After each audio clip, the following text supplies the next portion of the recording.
आदरणीय रामेश्वर सिंह जी उपस्थित हैं अमेठी से। मैं उनसे आग्रह करूंगा कि आएं और पर्यावरण पर एक गीत हम सभी के बीच रखें। गोरु बछरू कचरावे बरे अब जंगल नाही कटावे कबा चिरजी के बसेरा बरे मितवाया बठेरी के पेड़ लगावे कबा। एक छंद और सुने। तालाबों में पानी नहीं है कि जलहीन जलाशय रोवत बा जल जीव के जान बचावे कबा। धन धान्य से देश हमारो बढ़े कुछ ऐसो विधान बनावे कबा। उसरो बंगारे कर सुधारे बरे सबके हु कहाँ तो बटावे कबा। प्रदूषण मुक्त बनई धारा प्रदूषण मुक्त बनई धारा यही कारण पेड़ लगावे कबा। प्रदूषण मुक्त बनई धारा यही कारण पेड़ लगावे कबा। एक मेरी कविता गौरैया है जो आकाशवाणी दूरदर्शन से प्रसारित है। तो गौरैया पर मैंने एक कविता लिखी कि देखे प्रदूषण का कितना असर हुआ कि आकाश बदल गया, जमीन बदल गई, हवाएं बदल गई और छप्पर कहीं दिखाई नहीं पड़ता। तो मैंने लिखा कि हम ना बदले गई, हम ना बदली गई, अब बात व्यवहार हो। आम गौरैया नहीं हमारे दुआर हो। आम गौरैया नहीं हमारे दुआर हो। कौआ न बोले अब तो हमारी बड़ेरिया, अब लिया सपना हो गए पपिया कोयलिया। कतौ न दिखाई पड़ई, कतौ न दिखाई पड़ई छांगी कई ओसार हो। आम गौरैया नहीं हमारे दुआर हो। गुल्ली डंड डंको खेलो रात कई झबरिया, गुल्ली डंड डंको खेलो और रात कई झबरिया। अब ना सुनाई पड़ई बिरहा सपरिया। मानयू न देख पड़ई, मानयू न देख पड़ई गावत मल्हार हो। आम गौरैया नहीं हमारे दुआर हो। महुआ कलप से और जव कई बहुरिया, महुआ कलप से और जव कई बहुरिया। उखिया करसा कहाँ मटरा घूरिया, चला गा चबैना गुड़ चटनी अचार हो। आम गौरैया नहीं हमारे दुआर हो। आम गौरैया नहीं हमारे दुआर हो। बाबा अय्या माई वाली कहाँ गई किहनिया, राणा प्रताप और झांसी वाली रानिया। माई पन्ना धाय वाला, माई पन्ना धाय वाला कहाँ बलिहार हो। आम गौरैया नहीं हमारे दुआर हो। काटी काटी पेड़वा बढ़ाया बर्बादी, फैला प्रदूषण बढ़ी गई आबादी। जंगल से शेर भागई, जंगल से शेर भागई करत गुहार हो। आम गौरैया नहीं हमारे दुआर हो। आम गौरैया नहीं हमारे दुआर हो। चले पछियाँ बाहा करे पुरवैया, चले पछियाँ बाहा करे पुरवैया। केहू ना निराश रहे दसवाम भैया, केहू ना निराश रहे दसवाम भैया। बहा कर दिन रातो, बहा कर दिन रातो प्रेम कई बयारी हो। आम गौरैया नहीं हमरे दुआर हो, हम न बदली गई बात व्यवहार हो, आव गवरैया नहीं हमरे दुआर हो, आव गवरैया नहीं हमरे दुआर हो। संस्कृत में भाषण देने के लिए श्री सागर पराशर जी को आमंत्रित करूंगा, आए और हम लोगों के बीच में अपना उद्बोधन रखें। सर्वेभ्यो नमो नमः। श्री कामतानाथ देवताभ्यो नमो नमः। श्री सीतानाथ समारंभां श्री रामानंदार्य मध्यमाम् अस्मदाचार्य पर्यन्तां वन्दे गुरु परंपराम्। रामाय रामभद्राय रामचंद्राय वेधसे रघुनाथाय नाथाय श्री सीताया पतये नमः। नमः सभाभ्यः सभापतिभ्यश्च वो नमो नमः। सर्वप्रथमम् अनायानां नाथः श्री कामदानाथ स्वरूपाणां श्री सीतारामाभ्यां सादरं नौमि। भवन्तः सर्वे जानन्त्येव अद्य सर्व विश्व पर्यावरण दिवसो विद्यते। ततः च नादवाणी वीणा संयुक्ताः वाग्देवताभ्यो नानादिग्देशान्तरात् आगतेभ्यः दैदीप्यमानाः प्रकाश्यमानाः काश्यमानाः च शब्दब्रह्मरूपाः आढ्यतमः समुपस्थितेभ्यो विद्वद्वरेभ्यो समस्तेभ्यो आगतेभ्यो ज्येष्ठेभ्यो श्रेष्ठेभ्यो अंतर्गतेभ्यो पूज्यपाद्येभ्यो विद्वद्वरेभ्यो च संतजनेभ्यो च तथा च अस्माकं ज्येष्ठेभ्यो श्रेष्ठेभ्यो च सादरं प्रणमामि नमामि तथा च हार्दः वन्दनम् अभिनन्दनं च करोमि।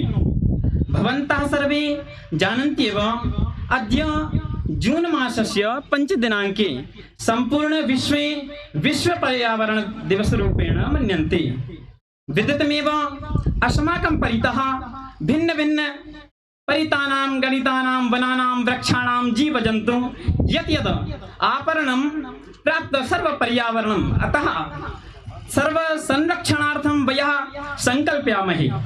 एतदर्थम् उक्तं जननी मा आम्बा पराम्बा मन्दाकिनी गंगायाः संरक्षणार्थं च सेवार्थं वयम् एकत्रीभवामः, संगोष्ठ्यामहे तथा च एकत्रीभवामः। विश्व पर्यावरण दिनं प्रतिवर्षं तथा च 5 जून मासस्य 5 दिनाङ्के अस्ति। बहुषु देशेषु इदं पर्यावरण दिनम् आयोज्यते। विश्व पर्यावरण दिनस्य हेतुः अस्ति सर्वान् जनान् पर्यावरणस्य विषये ज्ञापयितुम्। मानवाः पर्यावरणस्य महत्त्वं न जानन्ति। मनुष्याणां कार्याणां कारणात् पर्यावरणे प्रदूषणस्य महती समस्या अस्ति। प्रदूषणस्य अपि प्रकारकाः सन्ति यथा जलप्रदूषणं, वायुप्रदूषणं, भूप्रदूषणं, ध्वनिप्रदूषणं च। तथा च सर्वैः एतैः प्रदूषणप्रकारकैः च जनाः रुग्णाः भवन्ति। प्रदूषितं जलं पीत्वा उद्वेगरोगाः भवति। वायुप्रदूषणेन श्वासरोगाः भवन्ति। रासायनिक उर्वरकाणां कारणात् भूप्रदूषणं भवति। अनन्तरं यदा तस्याम एव भूमौ सस्यानाम् उत्पादनं भवति ततः फलानि तथा च शाकानि खादित्वा अनेकैः रोगैः भवन्ति। ध्वनिप्रदूषणस्य कारणात् श्रवणरोगाः भवन्ति। तथा च प्रदूषणकारणात् केवलं जनाः समस्या अनुभवन्ति इति नास्ति, परं वृक्षाः, पशवः, खगाः तथा च सर्वेपि समस्याः अनुभवन्ति। पर्यावरणस्य रक्षणं सर्वेषां जनानां दायित्वम् अस्ति। पर्यावरणस्य प्रदूषणात् रक्षणं कर्तुं शक्यते। पर्यावरणं रक्षयितुं सर्वत्र सर्वत्र पादापारोपणं करणीयं नदीनां समुद्राणां च जलं निर्मलं कर्तुं सर्वैः जनैः प्रयत्नानि करणीयानि। सर्वेषां जनानां प्रयत्नैः अस्माकं पर्यावरणं शुद्धं भविष्यति इति। जयतु संस्कृतं, जयतु भारतं। सर्वे भवन्तु सुखिनः, सर्वे सन्तु निरामयाः, सर्वे भद्राणि पश्यन्तु, मा कश्चित् दुःखभाग् भवेत्। काले वर्षतु वर्धन्यः, पृथिवी सस्यशालिनीं, देशोऽयं च विरहितो, ब्राह्मणाः सन्तु निर्भयाः इति। जयतु संस्कृतं, जयतु भारतं। सर्वेभ्यो नमामि। हमारे विश्वविद्यालय महात्मा गांधी चित्रकूट ग्रामोदय विश्वविद्यालय के प्रोफेसर आदरणीय घनश्याम गुप्ता जी से आग्रह करूंगा कि आए और अपना संबोधन हम लोगों के बीच में रखें। मैं डॉक्टर घनश्याम गुप्ता, प्रोफेसर ऊर्जा एवं पर्यावरण विभाग, महात्मा गांधी चित्रकूट ग्रामोदय विश्वविद्यालय। आज हम विश्व पर्यावरण के दिवस पर यहाँ पर एकत्रित हुए हैं और पर्यावरण में जैसा कि सभी को पता है कि इसमें प्रकृति के पांचों घटकों की चिंता हमको करनी है, क्षितिज, जल, पावक, गगन, समीरा।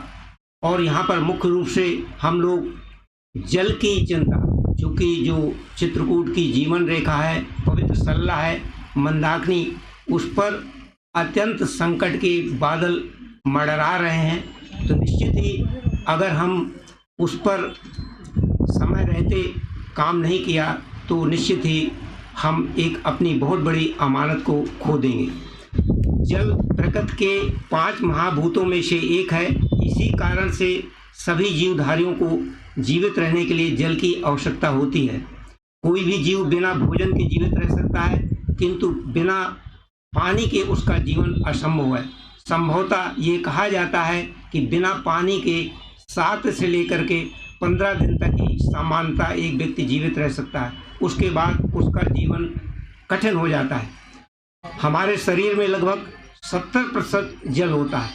पौधों में भी जो प्रकाश संश्लेषण की क्रिया होती है उसमें मुख्य रूप से 2 घटक ही भाग लेते हैं, कार्बन डाइऑक्साइड और जल। जल के द्वारा ही पौधे जितने भी पोषक तत्व हैं वो सारे पोषक तत्वों को लेकर के भोजन बनाते हैं। उसी भोजन को हम मानव श्रृंखला में भोजन के रूप में हम उसको ग्रहण करते हैं। हमारे भी शरीर में पोषक तत्वों का शोषण जल के माध्यम से, और जो हमारे उत्सर्जी पदार्थ हैं वो भी जल के माध्यम से ही बाहर जाते हैं।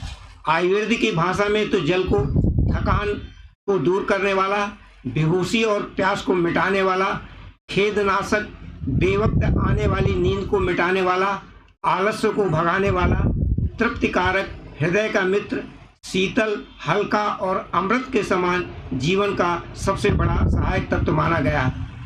श्री रामचरितमानस की चौपाइयों से ये सारी चीज़ें स्पष्ट हो जाती हैं या इनकी पुष्टि भी हो जाती है। जब प्रताप बाण का मैं थोड़ा सा यहाँ प्रसंग देना चाहूँगा। खेद खिन्न क्षुद्रतृषा, खेद खिन्न क्षुद्रतृषित राजा बाज समेत, खोजत व्याकुल सरत सर, जल बिन भयो अचेत। जल न होने से राजा जो अचेत हो गए। तो निश्चित ही जल क्या है, बेहोशी दूर करने वाला। अगर जल नहीं होगा तो बेहोशी हमको आ जाएगी। आप देखिए, अगर जल नहीं मिलेगा तो हमारी मेमोरी पर भी उसका फर्क पड़ता है। दिया हुआ मानस में, राव तृषित नहीं सो पहचाना। राजा चूंकि प्यासे थे तो वो पहचान नहीं पाए कपटी मुनि को। राव तृषित नहीं सो पहचाना, देख सुवेश महामुनि जाना। भूपत तृषित बिलोकते सरवर दीन दिखाए, मज्जन पान समेत है कीन नपत हर्षाय। और कहते हैं कि जल श्रम को दूर करने वाला है। तो वहाँ पर आगे मानस में आया हुआ है, गए श्रम सकल सुखी नप भयो, निज आश्रम तापस ले गए। भगवान राम जब सिंहदेव पर पहुंचते हैं तो वहां पर का प्रसंग आ रहा है, उतरे राम देव सर देखी, कीन दंडवत हरस बिसेखी, मज्जन कीन पंथ श्रम गयो, सुच जल पियत मुदत मन भयो। श्रम भी चला गया और पवित्र जल पीने से मन भी प्रसन्नता से भर गया। अपने सनातन धर्म में हर उत्तम कर्म करने के पहले जल स्नान का विधान हो। भगवान राम का जब रात तिलक हो रहा है तो सारी सेना, जो बंदर आदि भालू थे, उन सबको भगवान ने स्नान कराया, स्वतः स्नान हुआ। भाइयों का स्नान हुआ। कहने का अभिप्राय है कि कोई भी मंगल काम होगा तो वहाँ पर हमको स्नान करना है, वो भी जल से। दैनिक कार्यों में प्रातःकाल शौच के उपरांत स्नान करने का ही विधान है। ये किसी से छिपा नहीं कि इन 12 महीनों में वैशाख स्नान, कार्तिक स्नान और माघ स्नान सभी लोग जानते हैं कि इन तीनों महीनों में लोग स्नान करते हैं। यहाँ तक घाघ ने तो ये भी कहा हुआ है, उसने कहा है कि माघ, ये कहना है कि फागुन को भी इसमें शामिल किया जाए। संक्षेप में हम ये कहेंगे कि ये जल जिससे हम स्नान कर रहे हैं ये एक नेचुरोपैथी है, ये एक आपको स्वस्थ करने का तरीका है। उक्त महाभूत के भंडार, तालाब, नदियां, कुएं इत्यादि आज मानव की उपेक्षा का शिकार हो रहे हैं।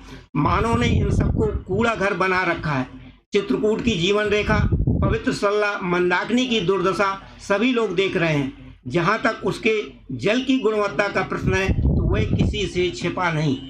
जल की गुणवत्ता मुख्य रूप से 4 पैरामीटर से हम मापते हैं। वैसे तो उसके काफ़ी पैरामीटर्स हैं, लेकिन 4 पैरामीटर्स उसके प्रमुख होते हैं। सबसे पहले तो चूंकि जल में जो जलीय जीव रह रहे हैं उनको प्राणवायु की आवश्यकता पड़ती है। उसको हम लोग कहते हैं कि जल में घुलित ऑक्सीजन की मात्रा। तो Mandakini WHO world health organisation ये कहता है कि पीने के पानी में इसकी मात्रा 5 से लेकर के 8 मिलीग्राम प्रति लीटर होनी चाहिए। मंदाकिनी में अब ऐसा कोई स्थान नहीं बचा, टाठी घाट को हम छोड़ सकते हैं, जहाँ पर इसका मान 2 मिलीग्राम प्रति लीटर से ज़्यादा हो। इसकी हमने एनालिसिस की है। यहाँ तक कि जब हम रामघाट की बात करते हैं तो वहाँ पर तो मुझको कहने में बड़ा अंदर से शर्म लग रहा है कि लगभग वो आपका सीवर ही भरा हुआ है। उसी सीवर से हम स्नान भी करते हैं और उसी से मदगैन स्वामी को भी स्नान करवाते हैं। और वहाँ पर डीओ की मात्रा लगभग 1 के आसपास पहुँच गई।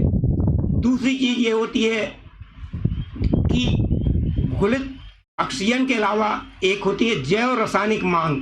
जब हम जल में प्रदूषक तत्व छोड़ते हैं तो उनको हमारे जो माइक्रोब्स होते हैं उनको अपघटित करते हैं। उस अपघटन में उनको ऑक्सीजन की आवश्यकता होती है। वो ऑक्सीजन जो जल में उपस्थित होती है उसी को लेते हैं।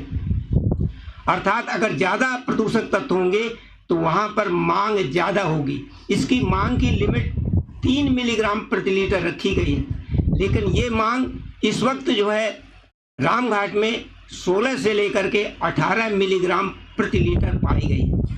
नालों की पानी की तो जो आपकी बायोकेमिकल ऑक्सीजन डिमांड है वो करीबन 1500 से लेकर के 1800 मिलीग्राम प्रति लीटर होती है। इसी से आप देखेंगे कि नालों में कभी भी मछलियां नहीं पाई जाती, क्योंकि वहाँ पर ऑक्सीजन है ही नहीं।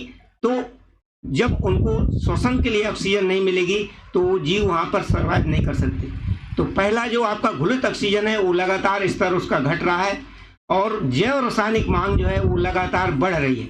तीसरा, इसमें TDS जिसको हम लोग बोलते हैं ठोस, कुल घुलित ठोस, उसकी मात्रा लगातार नदी में बढ़ रही है। चूँकि हम सभी तरह के प्रदूषक नदी में बिना किसी उपचार के छोड़ रहे हैं, चाहे वो हमारे ठोस के रूप में हो चाहे वो हमारे जल के रूप में हो। तो नदी का TDS का मान, टोटल डिजॉल्व सॉलिड्स या कुल घुलित ऑक्सीजन का मांग लगातार बढ़ता जा रहा है।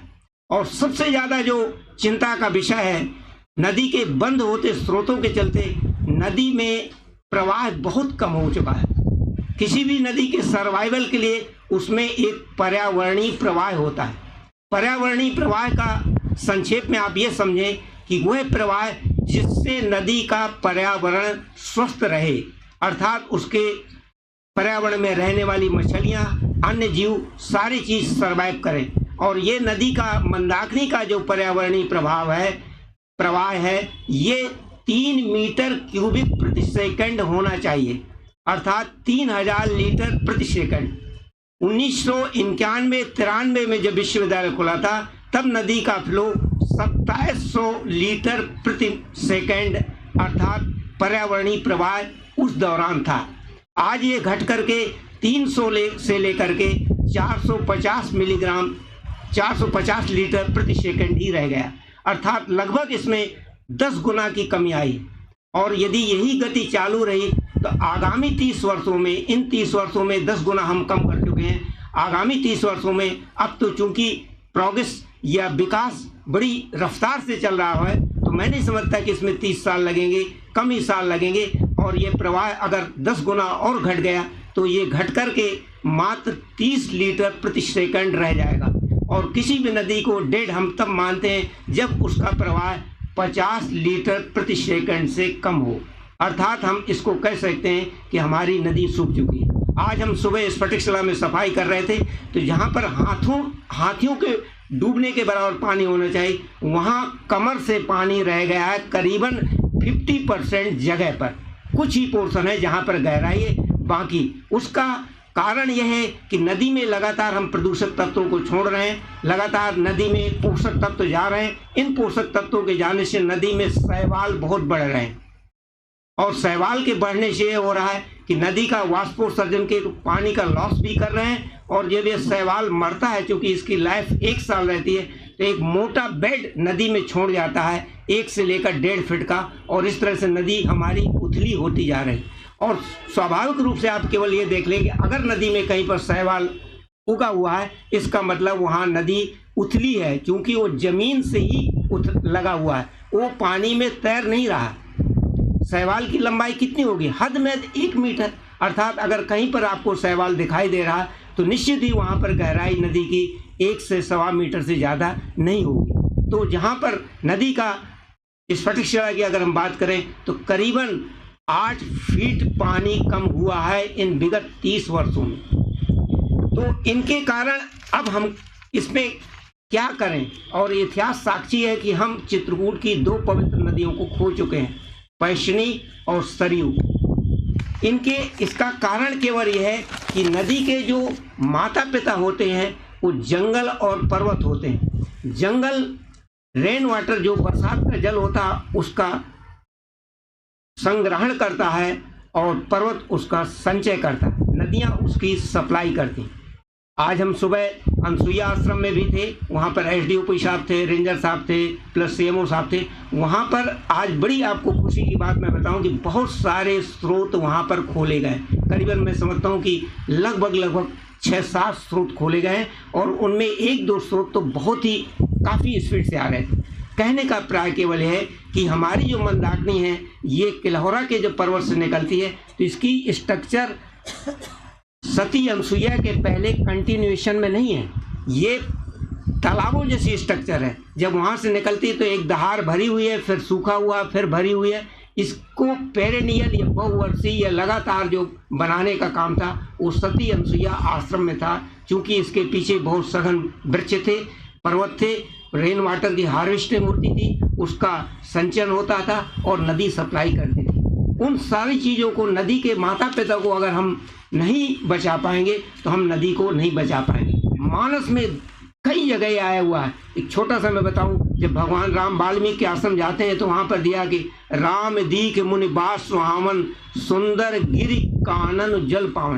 पहले गिरि का वर्णन गोस्वामी ने किया, फिर जंगल का किया, और फिर जल का किया। अर्थात जल के पहले पर्वत और जंगलों का बचना अति आवश्यक है। आज नर्मदा में जल बहुत है, तो उसका केवल कारण यह है कि उसका कोर्स नदी का है, ऐसा कोर्स है, ऐसा रास्ता है जहाँ पर ज़बरदस्त जंगल है और ज़बरदस्त पहाड़ है। इसका मतलब ये हुआ कि वहाँ पर पानी की क्वांटिटी ज़्यादा है। तो चीज़ें हमको भी इस दिशा में निश्चित ही हमको सोचना चाहिए। और आप देखेंगे मानस में जितने भी पात्र हैं, चाहे वो माँ पार्वती हों, चाहे सबरी हों, चाहे भगवान राम हों, चाहे वाल्मीकि हों, सारे लोग जब वहाँ पर रह रहे हैं तो पर्यावरण की बहुत चिंता कर रहे हैं। भगवान राम ने तो ये तक कह दिया कि पिता दीन मुहि कानन राजू, जय सब भांत मोर बड़काजू। समझ में नहीं आई बात कि भाई वहाँ पर जंगल में कौन सा काम, मारना तो रावण को लंका जाके है, ये कह रहे। तो ऐसा नहीं था। उसका बाद में देखिए एक्सप्लेनेशन आता है कि जब ते राम कीन तय भाषा, सुखी भय मुनि बीती त्रासा, गिरि वन नदी ताल छवि छाए, दिन दिन प्रति अति हुई सुहाय। तो उन्होंने कहा था कि मेरा जंगल में बहुत काम है, तो यही था कि उन्होंने जंगल का बहुत ही ज़्यादा कंजर्वेशन भी किया और संरक्षण और संवर्धन दोनों चीज किया। पार्वती जी के पास की मैं एक चौपाई आपके सामने रखकर कहता हूँ, जबते उमा शैल ग्रह जाई, सकल सिद्ध संपत्ति छाई, जयते मुनिन सो आसम कीने, उचित बास भूधर दीने, सरता सब पुनीत जल बहाई। सरताएं सब पुनीत जल बह रहे हैं, इसका मतलब कि वो बहुत ही उसके प्रति जागरूक है। आज हमारी मंदाकिनी की जो दुर्दशा हो रही है उसके जिम्मेदार हम भी हैं। सरता सब पुनीत जल बहाई, खग मृग मधुप सुखी शब रहे। आप राम का वास देखें, जब ते राम की न बैठते हैं बासा, मैं अभी आपको बता ही चुका हूँ। वाल्मीकि जी का वास देखें, राम दीख मुनि बास सुहावन, सुंदर गिरि कानन जल पावन। सुंदर गिरी है, जंगल भी है और जल कैसा है आपका, पवित्र है। आप सबरी का वास देखें, वहाँ पर है कि संत हृदय जस निर्मल बारी, बांधे घाट मनोहर चारी। जल की संज्ञा संत के हृदय से दी गई है। अगर हम जल में कुछ भी गंदगी फेंक रहे हैं, साबुन लगा रहे हैं, इसका मतलब हम संत का हृदय गंदा कर रहे हैं। और निश्चित ही संत का अगर हम हृदय गंदा कर रहे हैं तो जिसकी छाती में आप मूंग दलेंगे तो वो शांत नहीं बैठेगा, वो निश्चित ही इसका प्रतिशोध देगा। संत हृदय जिस निर्मल बारी, ये जल कोई नॉर्मल चीज नहीं है, इसकी संज्ञा संतों के हृदय से दी गई है। अब मैं आगे ले चलता हूँ। जनक जी के आप वास की देखें, पुर रम्यता राम जब देखी, हर्षे अनुज समेत विसेखी, बापी कूप सरित सर नाना, सलिल सुधासम मन शोपाना। माना वहाँ का जल सुधासम अमृत के समान। काकभूषण जी का वास देखिए, वहाँ पर है शीतल अमल मधुल जल, जलज विपुल बहुरंग, पूजत कल रो हंस गण, गुंजत मंजुल भ्रंग। मतलब इतना बढ़िया जल है, हंस वहाँ पर रह रहे हैं। हंस तो चूंकि मानसरोवर में पाया जाता है, लेकिन आपको मैं एक बहुत ही गोपनीय बात बताता हूँ, बहुत ही इंपॉर्टेंट बात है कि चित्रकूट में भी हंस पाए जाते थे। इसका जिक्र मानस में है। इसका मतलब पहले यहाँ पर सिचुएशन बिल्कुल मानसरोवर जैसी रहे होंगे, यहाँ का जल बहुत पवित्र रहा होगा। यहाँ देखिए, यहाँ पर दिया है कि झरना झरई मत गज गाजई, मनो निशान विविध विध बाजई, चक चकोर चातक सुख पिगगन, पूजत मंजु मराल मुदित मन। पूजत मंजु मराल मुदित मन। मराल भी यहाँ पर चित्रकूट में आया हुआ है। अयोध्याकांड की ये चौपाई। तो कहने का केवल अभिप्राय है कि यहाँ का एटमॉस्फेयर, आपका जो कैलाश मानसरोवर का आज हम कहते हैं एटमॉस्फेयर, उस एटमॉस्फेयर को लेकर के चल रहा था। और एक छोटी सी मैं निवेदन करूंगा कि निश्चित ही इसमें हमारी सभी की जिम्मेदारी, हम सभी लोग इस पर जो है अपने अपने स्तर से काम करें। जो चीज़ें हो रही हैं निश्चित ही उसमें हम पॉइंट आउट करें कि भाई ये चीज़ें हो रही हैं, हमारी जीवन रेखा को, हमारी पवित्र सल्ला को नष्ट किया जा रहा है, तो इस पर हमको सामूहिक रूप से आवाज़ उठानी होगी। आवाज़ उठाने में निश्चित ही हम उसके खामियाजे भोगेंगे। गीधराज जटायु ने आवाज़ उठाई और उसको मरण मतलब वहाँ पहुँचना पड़ा, क्योंकि उन्होंने कहा कि सीते पुत्र कर जंत्रासा करियो जात दान करना सा। तो जब भी आप ऐसी आवाज़ उठाएंगे तो आपको तरह तरह की बाधाएं, अपमान, सारी चीज़ें मिलेंगी, लेकिन चूंकि हमको अगर उठानी है तो उठानी ही पड़ेगी, अदरवाइज हम अपनी धरोहर को खो देंगे। और एक बहुत ही मार्केबल चीज़ मैं बताऊंगा कि जो 5 लोगों का एक परिवार है, संत बिटप सरता गिरधरनी, संत बिटप सरता गिरधरनी, पर हित हेतु शबन करनी।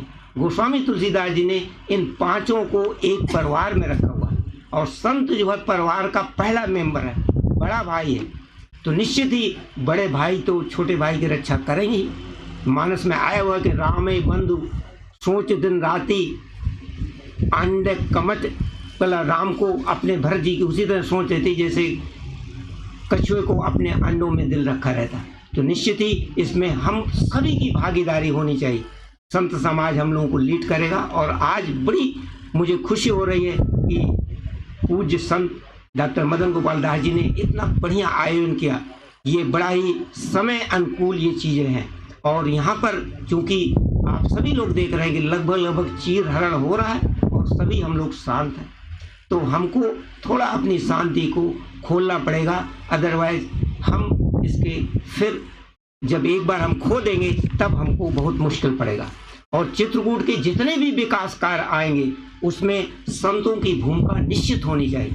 यहाँ तक कि देखिए मानस में इसका जिक्र आया हुआ कि जब भगवान भरत जी राम जी से कहते हैं कि प्रभुपद अंकित अवन विषय की आयस होए तो आओ देखी, कि भैया कहे तो मैं देखा हूँ, खाली देखने की परमिशन, कोई वहाँ फॉर्मेशन नहीं कर रहे थे, कोई स्ट्रक्चर नहीं बना रहे, तब भी भगवान ने कहा कि जाइए, लेकिन यहाँ के अधिष्ठाता जो हैं अत्रि मुनि हैं।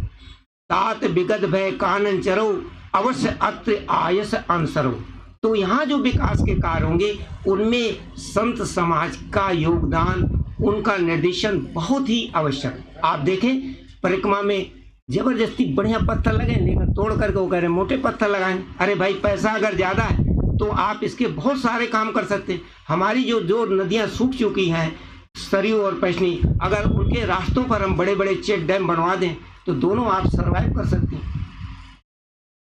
इसी तरह से अभी हमारे यहाँ माननीय मंत्री कैलाश विजयवर्गीय जी आए थे और वो बता रहे थे कि जब मैं इंदौर का मेयर था तो वहाँ पर जब ये हुआ कि पेड़ हटाए जा रहे थे रोड बनने के लिए, तो मैंने कहा कि नहीं, ये पेड़ हटाए नहीं जाएंगे, इनको काटा नहीं जाएगा, इनका स्थानांतरण किया जाएगा। और अब मशीन आ चुकी है, करीबन आप अपने गूगल में डाल के देख सकते हैं, 4 से 4.5 करोड़ की है, जिससे आप किसी भी प्लांट का स्थानांतरण कर सकते हैं।